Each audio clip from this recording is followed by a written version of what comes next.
Hello viewers and welcome! Interesting crash I had in the qualifying of the Nations Cup, which will put me in P16, which not where you want to start. Anyway, rolling into the race.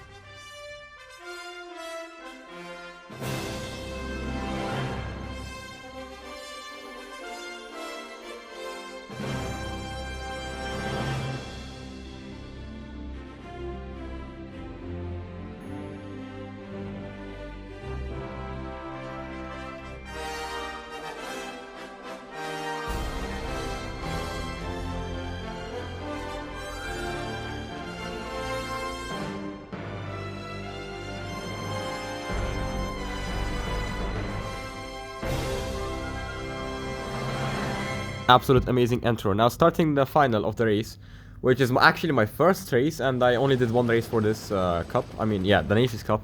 So we're in the Ford GT car, which you could choose like I think 6 or 7 cars, but the Ford GT car seems to be the fastest one. And it seems like everyone has also chosen the Ford GT. It's either the Ford GT or the Mercedes. And starting in P16, we're gonna want to skip through all these drivers. So, you know, speeding them up. Oh no, drivers we don't care about actually. So, yeah. And oh, would you look at that? There I am in P16, all the way dead and last after a horrific qualifying crash, which could pretty much end my qualifying. So, yeah, let's see what I can do from here. You will notice the external modes, the cars will have different colors and different liveries because of the sponsorships with the sports mode. Now, as the cars line up, the clock starts ticking, it slides out and away we go. Immediately in the slipstream of the car ahead, slipstream will be a very, very crucial part of this race because for some reason, in these cars which have zero downforce, it seems like slipstream plays a much bigger role than cars which have downforce, which I find quite interesting and it kind of makes sense from a physics standpoint. And now you can see the cars with different colors, pretty much not the same cars, they look very different, but like yeah, now in the external mode it's the same race, I promise. I make an easy move on Adrian and now I'm up into P15 within one corner. I have now 15 drivers to go, or 14 drivers to go, sorry about that. So now it's pretty much cat and mouse and I don't have to wait long because pretty much everyone's crashing left and right. Seems like people don't know how to drive on this track, which is quite a fun track to drive on. It's actually one of my favorites, despite me having a lot of hiccups and a lot of, you know, bad moments over there. And speaking of bad moments, people actually kind of drive, and since I'm in a quite high lobby, GT3 lobby, ghosting is very minimal, so I had to crash into him, which is quite unfortunate. In real life that would have ended my race, and here it just sent me back to P16. And another time! See, I tell you, people cannot actually drive, so this almost sends me spinning. I have damage pretty much everywhere, so now again in P16 every bit of work I done is now back to zero and I'm gonna have to do the work again, which I believe this exact incident is what would have stalled my race win. And you're like, race win? How could you do that from P16? Just watch. It's me, of course I can do it. If anyone can do it, it's either me or Lewis Hamilton. We don't talk about Max Verstappen because he's not even human at this point, he's the absolute machine. So now you can see people are crashing pretty much everywhere, which I think it's because people do not know how to manage the slipstream, which in my opinion is quite easy because all you have to do is just brake maybe 50 meters earlier, which that's on the extreme end. And I never seen anyone need to brake more than 50 meters earlier in the corner when you have full slipstream, when you're like, I don't know, 10-20 kilometers faster. So yeah, you're quite bad if you cannot manage slipstream, but you know, people are, you know, not good at driving. And you can see this driver making weird mistakes, just immediately shifting to the right, which I never seen before. But I don't know, Gran Turismo GT3 lobbies, which should be ranked. This is like the 3rd best tier of lobbies you could ever get in. And it quite flabbergasted me that people actually cannot drive in the 3rd best tier of lobbies anyone can get in. Now, I'm not sure if there is GT4 and GT5 lobbies, but as a rank B driver, you should at least know how to not crash. Because, okay, I'll be honest, my sportsmanship is not all the way up to S, mainly because of stupid incident like these that happened here, which actually quite ruined my sportsmanship. So it's not me who's bad at driving, it's other people who ruin it for me, I promise. Like, I swear, a lot of the time, people just crash into you and, you know, since the game is very unfair, that is, oh, someone crashed, oh, it's you, so, okay. You're losing your sportsmanship. And getting your sportsmanship, in my opinion, is actually harder than getting your drivers up, because all it takes is for one okay, let's not swear, let's keep it friendly. All it takes for one not smart person to mess your race up, and you could not only lose driver ranking, which is, okay, you can grind it back easily, you're gonna lose a lot of sportsmanship ranking.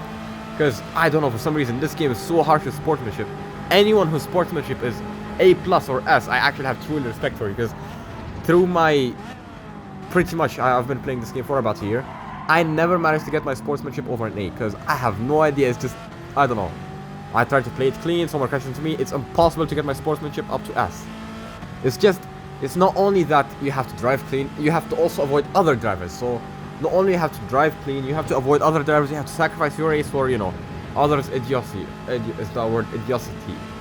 Stupid behavior. Now, enough of me complaining about other drivers. Now let's see the actual racing where I don't have to overtake people serving their penalties, because duh, serving penalties is a big theme of overtaking people in this race. Kind of quick the brakes there, and this is where I realized, okay, the slipstream is real. I didn't know it until there, because that's when I fully used the slipstream and saw how powerful it could be, because not only I was using double slipstream, so it literally showed me the full potential of slipstream, and now I know how to fully utilize the brakes of slipstream, which many of the drivers seem to have suffered. So right now I'm just playing it easy, I'm letting them fight, because I know they will mess up, because duh, Mercedes drivers cannot drive. Now I see the Mercedes driver are obviously fighting, so in my opinion, Mercedes should manufacture planes at this point, because we had more than once where Mercedes cars just took off in the sky. So again, Mercedes drivers just cannot drive, maybe because it's actually a plane and not a car. But you can drop your conspiracy theories about Mercedes drivers in the comments, that would be quite appreciated. I would love to read every single conspiracy theory of yours. Now up into P6, that was quite an interesting overtake on the inside of a very flowing corner, and many people do not go for what I did, but I did not care. I was like, okay, one of us will crash, let's see how this happens.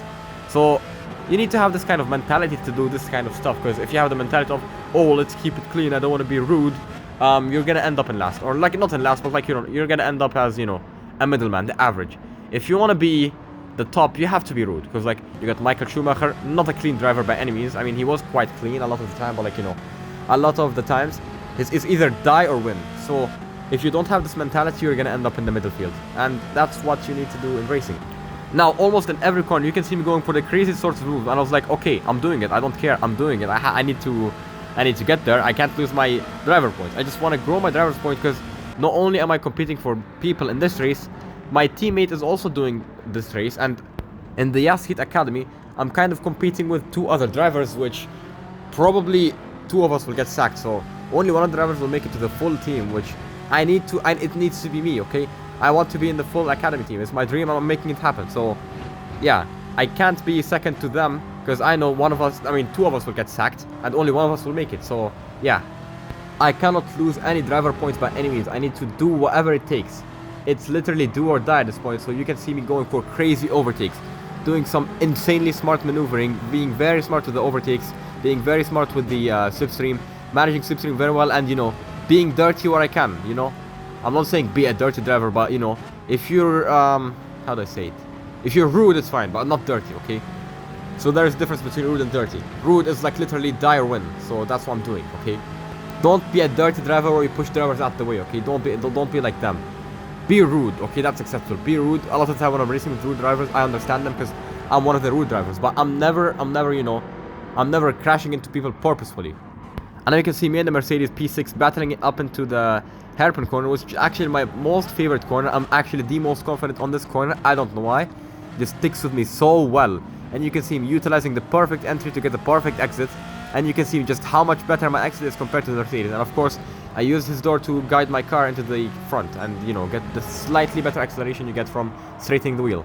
Now, skipping forwards like a couple laps, you can see him, I've caught up to P4.